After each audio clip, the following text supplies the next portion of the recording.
ગઈ તારીખ 21 ડિસેમ્બર 2023ના રોજ એક 60 વર્ષના સદગૃહસ્થ bank of Baroda Athwa line શાખા ખાતે પૈસા વિડ્રો કરવા માટે ગયેલા હતા અને તે દરમિયાન એક અજાણ્યો ઈસમ એમની પાસે આવી અને એમને જણાવેલ કે 500ની નોટોમાં ઘણી બધી ફાટેલી નોટો હોય છે, તો લાવો તમને ચેક કરી આપું એમ કરી અને એ વડીલ માણસ પાસેથી 500ની નોટનું બંડલ લઈ તેમની નજર ચૂકવી અંદરથી 15,500 રૂપિયા એણે કાઢી લીધેલા અને ત્યાંથી નાસી ગયેલો. વડીલે ઘરે જઈને નોટ ગણતા ખબર પડેલી કે 15,500 રૂપિયાનું આ રીતે અજાણ્યો માણસ આવીને ચોરી કરીને લઈ ગયો છે. એટલે ઉમરા પોલીસ સ્ટેશનમાં ગુનો દાખલ કરાવેલો, જેના અનુસંધાને ઉમરા પોલીસ સ્ટેશનના સર્વેલન્સ સ્ટાફના અધિકારીઓ આવા આરોપીઓની તપાસમાં હતા. દરમિયાન ગઈકાલે તેઓને બાતમી મળેલી કે આવી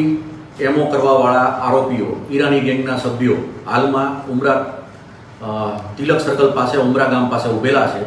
જેથી તેઓ ખાનગી વાહનમાં જઈ તેઓને કોર્ડન કરીને પકડી લીધેલા અને તેઓને ત્રણેયની અંગઝડતીમાંથી 1,04,000 રૂપિયા રોકડા તથા 4 મોબાઈલ ફોન મળી આવે.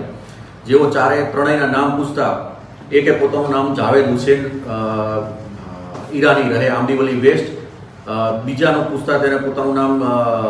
અબુ તારબ સન ઓફ જાવેદ હુસેન, એ પણ આંબીવલીનો રહેવાસી છે થાણેનો, અને ત્રીજાનું નામ પૂછતા આવેદ સન ઓફ ફિરોઝ ઈરાની,